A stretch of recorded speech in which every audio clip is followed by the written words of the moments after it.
चलिए आज आपको थोड़ा सा डरा देते हैं। हालांकि इरादा तो नहीं है, लेकिन डरा ही देते हैं। यहाँ पर आपको एक सच्ची घटना बताती हूँ। एक 14 साल का लड़का होता है, उसके सामने कई तांत्रिक बैठे हुए हैं, जाने माने तांत्रिक हैं, और करीबन 5 से 6 लोग उसके सामने बैठे हुए होते हैं। 14 साल के लड़के में कुल 28 किलो वजन होता है, तो आप अनुमान लगाइए कि उसके अंदर केवल हड्डियां ही हैं और वो बहुत ही कमज़ोर और बीमार देखने में लग रहा है। अनुष्ठान चल रहा है, तांत्रिक तंत्र क्रिया कर रहे हैं, लेकिन तभी उस लड़के के साथ कुछ होता है। एक ऐसी भाषा जो शायद किसी ने, जो उसके सामने बैठे हुए थे, कहीं पर भी नहीं सुनी। लेकिन फिर दूसरी भाषा आती है, मैं इसके शरीर को बिल्कुल भी नहीं छोड़ूंगा। फिर तीसरी बार आती है, मैं भी नहीं छोड़ूंगा, नहीं, मेरा हक है इसके शरीर पर। बारी बारी से यहाँ पर मैं आपको बताऊं, करीबन 40 बार वो अकेला लड़का 40 बार ये कहता है, ये मेरा शरीर है, इस पर मेरा हक है, ये इसके अंदर नहीं रह सकता। और तभी वो लड़का इंद्रधनुष की तरह उल्टा मुड़ जाता है। उसकी जो हड्डियां हैं, उनकी जो यानी जो आवाज़ है, वो उन लोगों को बिल्कुल साफ साफ सुनाई दे रही थी। और उसके आगे का तांडव जो मैं आपको बताऊंगी तो शायद आपका दिल घबराने लगेगा। ये लड़का दीवार पर चढ़ जाता है, बंदरों की तरह उछल कूद करने लगता है और बहुत ही एक गुर्राने की, एक चीखने की और शैतानों जैसी आवाज़ निकालने लगता है। यहाँ पर बैठा हुआ एक नौजवान ये सब कुछ देखकर उसकी आंखों में आंसू आ जाते हैं, क्योंकि 28 किलो वजनी बालक जिसके साथ ये सब कुछ हो रहा था और उसे बहुत पीड़ा हो रही थी, क्योंकि बीच बीच में ये लड़का अपनी माँ को बुलाता है और माँ मुझे बचाओ, ये लोग मुझे मार देंगे। पहला सवाल, इस लड़के के शरीर में क्या था ऐसा जो इतने लोगों का होने का संकेत मिल रहा था और ये बार बार कह रहा था, मुझे बचाओ, ये मुझे मार देंगे। ये कैसे दीवार पर चढ़ सकता है? कैसे ये ऐसी भाषा में बात कर सकता है जिस भाषा को किसी ने कभी सुना ही ना हो, जो भाषा शायद दूर की हो? कैसे हो सकता है? और दोस्तों, यहाँ पर इस लड़के के अंदर जब इतना कमज़ोर था, इतना बीमार था, तो इतनी ताकत कहाँ से आ जाती है कि ये छलांग मारने लगता है और ज़ोर ज़ोर से चीखने लगता है। इसकी चीख अगर सुने तो कानों में दर्द और दिल में डर बैठ जाएगा। पूरी घटना को जब आप सुनोगे तो शायद आप सोचने पर मजबूर हो जाओगे, क्योंकि देखिए, मैं आपके सामने एक सच रखना चाहती हूँ। आप कभी भी किसी कोर्ट में जाइए, कहीं पर भी जाइए, जिस मजहब का जो इंसान होगा या जिस धर्म का होगा, अब सनातन धर्म के हैं तो गीता की कसम खिलवाई जाती है। तो आप सोच लीजिए कि जज भी हो, वकील भी हो, कोई भी अधिकारी हो, भगवान पर भरोसा करता है। किसी भी भगवान को पूजने वाला है वो उसको मानता है और उसकी कसम लेने ना लेने से पीछे हटता है, मानता है। भले वो जज की कुर्सी पर बैठा हुआ है, वो कानूनी तौर पर कहे कि नहीं, ऐसी चीज़ें नहीं होती, लेकिन उन्हें पता है, वो अंदर से मानते हैं। और ना यकीन हो तो फिर क्यों हर किसी को कुरान की कसम खिलवाई जाती है, किसी को गीता की कसम खिलवाई जाती है, क्योंकि ये हमारे वो ग्रंथ हैं जिनके पीछे शायद एक सच चलता है। तो ये बात आप माने या ना माने, लेकिन ये चीज़ें होती हैं। आज मैं आपके सामने एक ऐसी घटना रखने वाली हूँ जहाँ पर एक वकील केस लड़ता है 40 शैतानों का केस लेकर कोर्ट का दरवाज़ा खटखटाता है और जज साहब भी इस पूरी कहानी को बड़े ध्यान से सुनते हैं। क्या है ये कहानी और कहाँ से शुरू होती है? चलिए आपको अमेरिका लेकर चलती हूँ। अमेरिका का एक गांव होता है और गांव में एक परिवार होता है और परिवार की जो महिला थी, जूडी जिसका नाम होता है, जूडी के पति होते हैं और जूडी की 5 संतानें होती हैं। 5 संतानों में डेबी 17 साल की सबसे बड़ी बेटी, उससे छोटा लड़का जो डेविड होता है, बेटा जो 14 साल का था, और 3 बच्चे और इससे छोटे होते हैं, जिसमें एक का नाम यहाँ पर मैरी होता है जो 10 साल की होती है। अब दोस्तों, यहाँ पर ये गांव में रहते हैं और गांव में खेती बाड़ी करते हैं, लेकिन तभी यहाँ पर जूडी जो होती है वो कहती है कि मुझे अपने बच्चों को शहर ले जाकर पढ़ाना लिखाना है और एक अच्छा जीवन देना है। दोस्तों, ये अपने पति से जिद करती है और ब्रूक फिल्म में जाकर रहने लगती है, जो यहीं का एक शहरी इलाका है। अमेरिका में। अब यहाँ पर ये लोग उस घर में जाते हैं और घर में जाते ही रहने लगते हैं, वहाँ की देखरेख करते हैं। भाई घर मिला है, किराए का घर था। लेकिन दूसरे दिन सुबह इनका बेटा उठता है और उठने के बाद, जिसका नाम डेविड होता है, वो अपनी माँ के पास जाता है और जूडी से कहता है, मॉम यहाँ पर एक बुजुर्ग अंकल भी रहते हैं, यानी बूढ़े जो हमारे दादा की तरह हैं, और वो कह रहे हैं कि तुम इस घर से चले जाओ वरना मुसीबत आ जाएंगे। दोस्तों, जब एक माँ अपने बेटे के मुख से इन बातों को सुनती है तो वो हंसकर कहती है कि तेरा यहाँ पर मन नहीं लग रहा ना, तो इसी वजह से ऐसी बातें कर रहा है, तो तभी यह कह रहा है कि यहाँ से हम चले जाएं, ये हो जाएगा वो हो जाएगा, तेरा मन नहीं लग रहा है। दोस्तों, यहाँ पर जब ये सारी चीज़ें वो लड़का सुनता है तो वो मायूस और उदास हो जाता है। मॉम, आप मुझ पर यकीन क्यों नहीं कर रही हैं? क्योंकि वो 14 साल का था। क्योंकि यहाँ पर एक लड़का एक बुजुर्ग को देख रहा था और वो इससे इस घर से जाने के लिए कह रहा था, लेकिन माँ ने कहकर टाल दिया। अब दोस्तों, रात होती है, तीसरा ही दिन इन्हें यहाँ पर होता है। तभी यहाँ पर डेविड जो होता है वो रात को उठकर अपने मॉम और डैड के कमरे में चुपके से जाकर बैठ जाता है। मॉम डैड सो रहे थे, लेकिन एकदम उनकी आंखें खुलती हैं, और जब उनकी आंखें खुलती हैं तो वो अपने ही बेटे को देखकर डर जाते हैं। वो कहते हैं, डेविड तुम यहाँ पर क्या कर रहे हो? अपने रूम को छोड़कर यहाँ पर क्यों आए हो? तभी वो कहता है कि मॉम, मुझे डर लग रहा है। वो अंकल मुझे अब भी दिखाई दे रहे हैं, दादाजी की उम्र के हैं और वो इस घर से जाने के लिए कह रहे हैं। तभी मॉम उससे कहती है कि तुम यहीं पर सो जाओ और तुम हमें पागल बनाना बंद करो। अब तुम बड़े हो रहे हो डेविड, तुम समझदार बनने की कोशिश क्यों नहीं करते हैं? दोस्तों, यहाँ पर सुबह होती है। अब डेविड जो था वो अपने माँ बाप से कहना सुनना बंद कर देता है, लेकिन डेविड घर में डर के कारण रात रात भर मॉम डैड के कमरे के बाहर बैठा रहा करता और इससे बहुत डर लगता। अपनी बड़ी बहन जिसका नाम डेवी होता है उसके हाथ को पकड़कर सोया करता, लेकिन अब इसकी हरकतें बदलने लगती हैं। हरकतें किस कदर बदलती हैं कि ये लड़का जो होता है एक दिन सुबह उठता है, उठने के बाद खाने की टेबल पर बैठता है और टेबल पर बैठते ही इसकी आँख की पुतलियाँ ऊपर चढ़ जाती हैं और एकदम ये दूसरी भाषा में बात करता है और फिर कहता है, तुम्हें समझ नहीं आ रहा? इस घर को कब छोड़ोगे? तुम्हारे ऊपर कहर बरसने वाला है। दोस्तों, माँ बाप इस चीज़ को देखकर थोड़ी सी चिंता में आ जाते हैं और उन्हें समझ में आता है कि हमारे बेटे के साथ कुछ चल रहा है।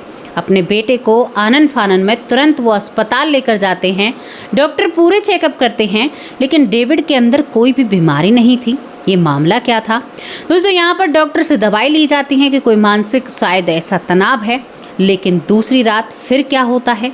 दूसरी रात ये लटक रहा था बालकनी से और बहुत अजीब आवाज़, नहीं ये मेरा है, नहीं ये मेरा है, इस तरह की बातें आती हैं। माँ बाप उठकर देखते हैं, डेविड को बालकनी से ऊपर खींचा जाता है।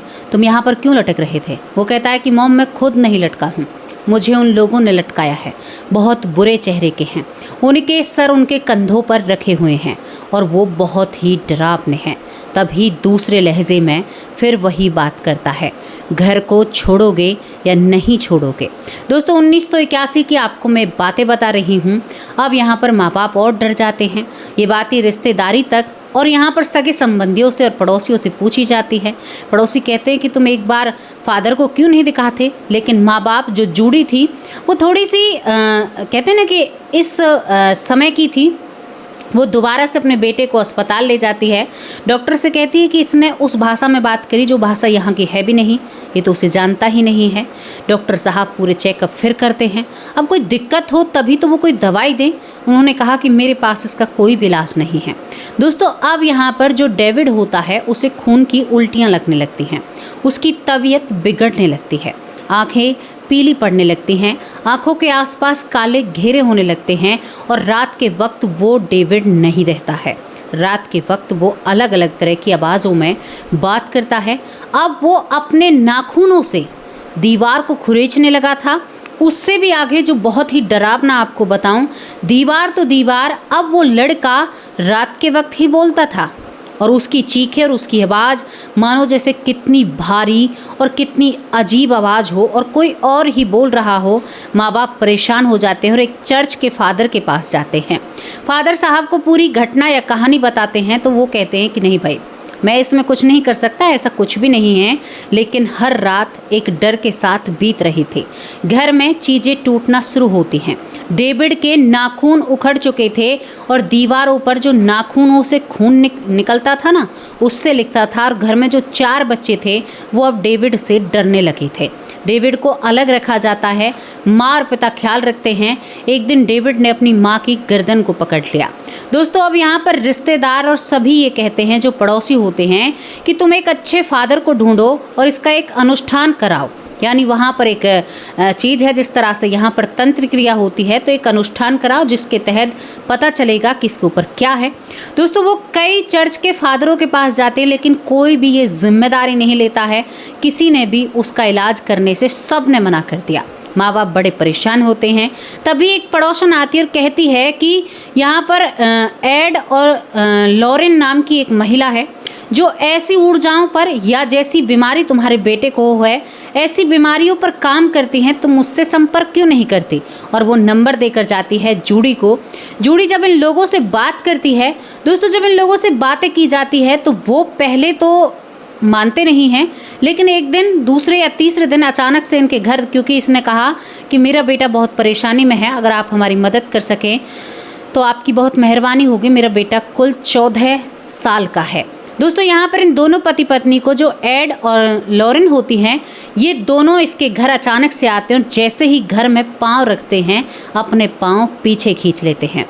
वो कहते हैं कि यहाँ पर तो शैतानों का वास है। दरवाजे पर खड़े होकर कहते हैं। फिर अपने जो थैले थे उनके पास, जो बैग थे, उनसे कुछ निकालते हैं और आगे बढ़ते हैं। घर में सूंघते हैं, एक एक दीवार को महसूस करते हैं तो उन्हें कनपन महसूस होती है।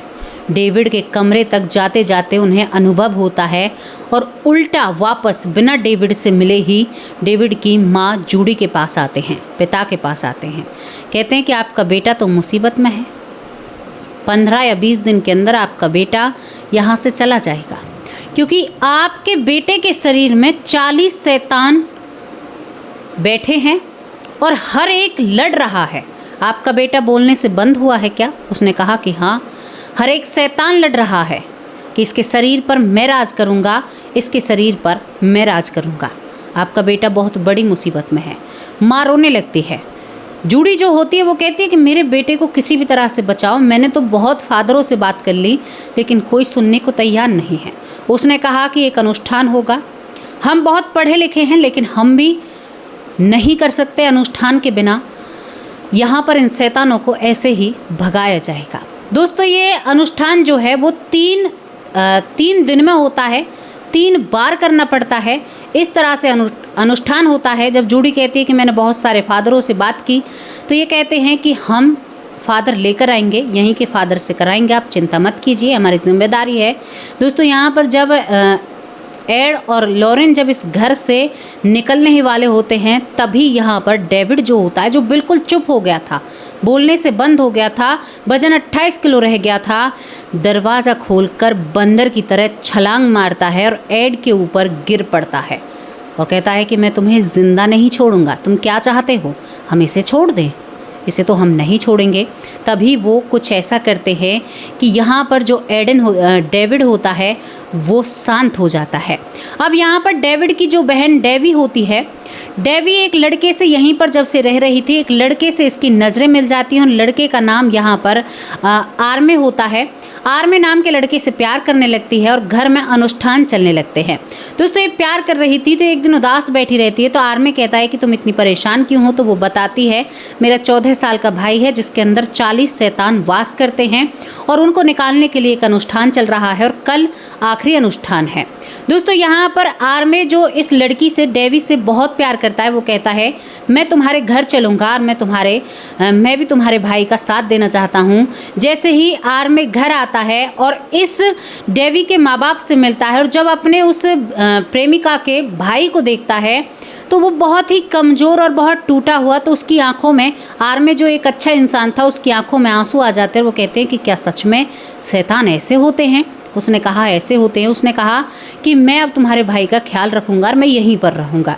माँ बाप की मर्जी थी उस लड़के से, क्योंकि विदेशों में ऐसा ही होता है। और यहाँ पर जो आर्मी होता है, प्रेमी जो होता है इस लड़की का, इसकी बड़ी बहन का, वो यहीं पर रह जाता है और रात भर वो यहाँ पर डेविड जो होता है उसका ख्याल रखता है। सुबह अनुष्ठान होना था दोस्तों, सुबह से शाम हो जाती है और अनुष्ठान शुरू हो जाता है। अब यहाँ पर एड और लॉरेन जब आते हैं और फादर आते हैं, तो यहाँ पर जो आर्मी है वो कहता है कि इस अनुष्ठान में मैं भी आप लोगों के साथ बैठूंगा, डेविड के, यानी जो डेविड है उसके सामने।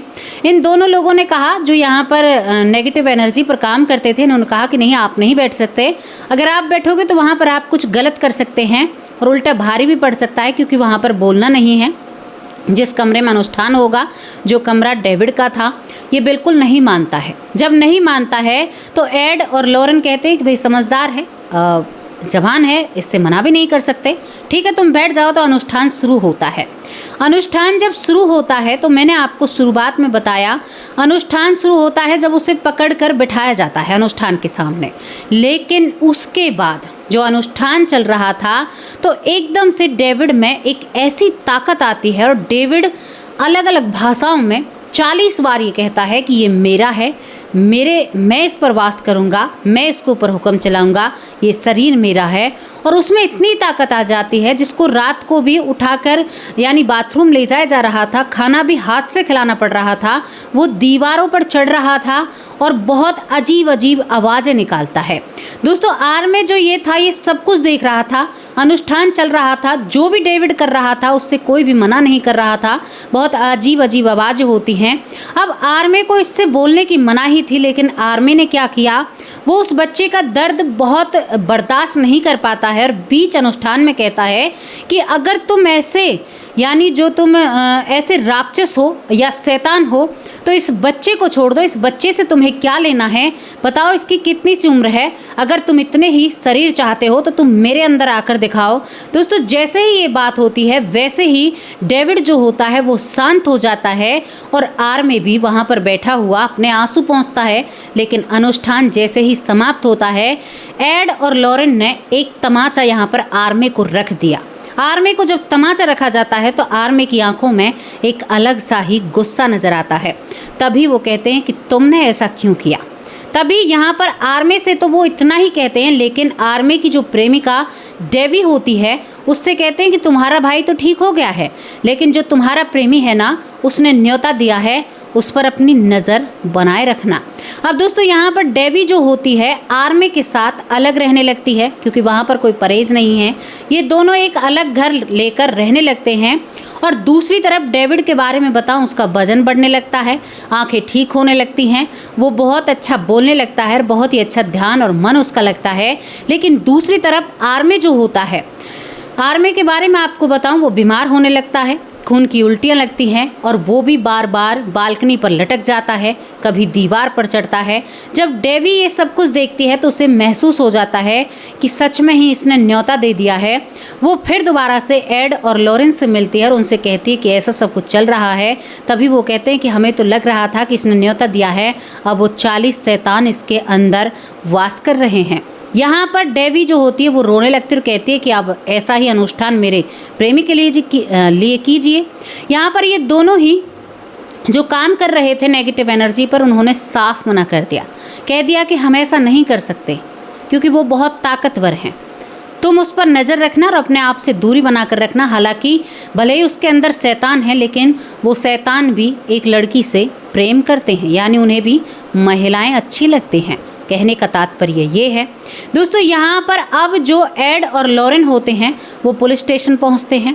पुलिस चौकी जाकर वो पुलिस वालों से कहते हैं और पूरी कहानी रखते हैं कि भाई आपको वहाँ पर उस व्यक्ति पर जिसका नाम आर्मी है उस पर नज़र रखनी होगी, क्योंकि उसके अंदर 40 शैतान हैं। तो पुलिस वाले हंसने लगते हैं, कहते हैं कि ऐसा कैसे हो सकता है, हम देखने वाले या क्राइम पर काम करते हैं, अब जो दिखता ही नहीं है उस पर हम कैसे काम कर सकते हैं, और आप अपना काम कहीं और जाकर चलाना, जैसे यहाँ पर होता है कि ढोंग या ये सारी चीज़ें कर रहे हैं। दोस्तों यहाँ पर देखते ही देखते जो आर्मी होता है वो बहुत ही कमज़ोर और बीमार हो जाता है। 6 महीने बीत जाते हैं, क्योंकि उसका शरीर हष्ट पुष्ट था, जवान था, वो 40 शैतानों से लड़ता रहता है। 6 महीने बाद अब यहाँ पर डेवी जो होती है, यानी इसकी जो प्रेमिका होती है, वो देखती है कि आर्मी जो है वो काम करने लायक नहीं है। अब वो अपने लिए एक नौकरी तलाशती है और इसको नौकरी मिलती है। 16 फरवरी को इसको नौकरी पर जाना था। नौकरी कैसी थी कि जो ये कुत्ते होते हैं, बिल्ली होते हैं, इनके बालों की कटिंग करनी। तो वहाँ पर जो एलन नाम का इस पूरी दुकान का मालिक था, जिसने उसे डेवी को अपने वहाँ पर नौकरी पर रखा था। अब ये कहती है कि आर्मी तुम घर पर अपना ध्यान रखना। और एक और बात थी, आर्मी डेवी के साथ बहुत अच्छे से रहता था, कुछ भी नहीं कहता था। दोस्तों यहाँ पर अब क्या होता है कि आर्मी कहता है तुम कहाँ जा रही हो, तो वो कहती है कि मेरी नौकरी का आज पहला दिन है तो मैं नौकरी पर जा रही हूँ। आर्मी कहता है कि मैं भी तुम्हारे साथ चलूँगा। उसने कहा कि तुम बहुत कमज़ोर हो, तो वो कहता है कि नहीं, मैं कमज़ोर नहीं हूँ, मैं आपके साथ चलूँगा। दोस्तों ये जाते रहते हैं तो रास्ते में एक इसका मायका भी पड़ता है, जहाँ पर माँ बाप रहते हैं, जहाँ पर डेविड रहता है। तो यहाँ से जो 4 बच्चे और हैं वो भी इनके साथ चलने लगते हैं कि दीदी हम आपको छोड़ने के लिए आएंगे। दोस्तों ये उस दुकान पर पहुँच जाते हैं, एलन जहाँ मालिक होता है, तो वहाँ पर ये पार्टी करने लगते हैं। भाई पहला दिन है। अब एलन जो होता है, इस डेवी की एक बहन होती है मैरी, जिसकी उम्र 10 साल होती है, वो उसे घूरने लगता है। जब वो उसे घूरने लगता है तो इस बात पर वहाँ पर विवाद होता है। यहाँ पर आर्मी कहता है कि अगर तुम यहाँ पर नौकरी करोगे तो तुम्हारे साथ भी ऐसा ही करेगा। दोस्तों यहाँ पर विवाद होता है, थोड़ी सी शांति होती है। आर्मी करीबन बहुत लोगों के पीछे था, मतलब बहुत दूर था। इसने एकदम से इस तरह से छलांग मारी और एलन जो होता है दुकान का मालिक, उसके ऊपर बैठ जाता है और एक छुरी निकालता है और उस पर बार बार वार करने लगता है। और जैसे एक राक्षस नहीं होता है, इसकी आंखों में सफ़ेदपन होता है और ये मारता ही चला जाता है। और दोस्तों इसके बाद यहाँ पर ये बेहोश होकर गिर जाता है। इसको उठाते हैं, यहाँ पर पुलिस आती है। पुलिस मामले को संज्ञान में लेती है और पंचनामा करती है। अब सामने मुजरिम था, वो भागा नहीं था। अब पुलिस यहाँ पर आर्मी से पूछती है तो आर्मी कहता है मुझे नहीं पता, मेरे कपड़े खून में कैसे हो रहे हैं, मुझे ये भी नहीं पता। अब डेवी को ये सब कुछ मालूम था। दोस्तों यहाँ पर अब इससे जब भी पूछते हैं तो ये कहता है कि मैंने नहीं किया है। अब यहाँ पर जो एड और लॉरेन होती हैं, ये दोनों आते हैं और पुलिस वालों से कहते हैं कि हमने कहा था ना आप लोगों से, इस पर ध्यान रखना, नज़र रखना। इसके अंदर शैतान है, 40 शैतान जो आपस में लड़ रहे हैं। इसकी वजह से ये जो अब तक जीवित है, क्योंकि डिसाइड नहीं हो पाया है, तय नहीं हो पाया है कि कौन इसके शरीर पर राज करेगा। और वो सभी बारी बारी से बहुत अच्छे से अपना जीवन बिता रहे हैं, क्योंकि लड़की भी और सब कुछ शरीर भी साथ में मिल रहा है। कितनी डरावनी कहानी है, सच में ही सोचे तो दिल घबराने लग जाए। दोस्तों यहाँ पर पुलिस वाले कहते हैं कि अब क्या करें, और यहाँ पर जो आर्मी होता है वो मानने के लिए तैयार नहीं होता। अब ये केस जब कोर्ट में जाता है तो कोर्ट में वकील भी यही दलील देते हैं, जो जज साहब होते हैं, कि भाई इसने इसको नहीं मारा, यहाँ पर शैतानों ने इसको मरवाया है। अब जज साहब कहें कि आपकी इन बातों को अगर हम सुनेंगे तो लोग हम पर हंसेंगे। मानते तो हम भी हैं, लेकिन इस पर हम काम नहीं कर सकते ना, लोग हम पर हंसेंगे। ये मामला उलझा हुआ लगता है। जब लगता है कि जज साहब इन बातों को नहीं मानेंगे तो इनको अपनी बातें घुमानी पड़ती हैं, जो वकील होते हैं, कि भाई यहाँ पर ये जो इसने लड़की को बचाने के लिए और अपने आप को बचाने के लिए उस व्यक्ति को मारा जो दुकान का मालिक था। इस तरीके से इसको या 20 साल या 10 साल की सज़ा होनी चाहिए, लेकिन 5 साल की सज़ा के बाद ही ये बाहर आ जाता है। क्यों आ जाता है ये भी आपको बताती हूँ। 5 साल में ही क्यों आ जाता है, क्योंकि ना ही तो इसका कोई ऐसा रिकॉर्ड था कि ये पहले से ही मुजरिम था या एक बहुत बुरा व्यक्ति था, ये बहुत अच्छा इंसान था। दोस्तों जब ये जेल से बाहर आता है, जेल में भी इसके शरीर पर वही यानी जो रहते हैं आत्माएं रहती हैं, जो 40 शैतान होते हैं।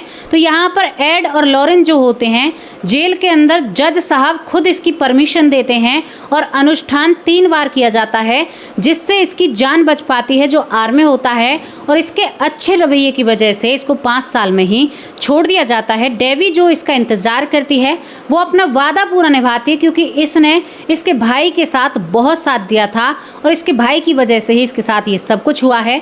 ये दोनों बाहर आते ही ये जो लड़का होता है शादी कर लेते हैं और इसने उस व्यक्ति को मारा था, वो 16 फरवरी 1981 की बात होती है।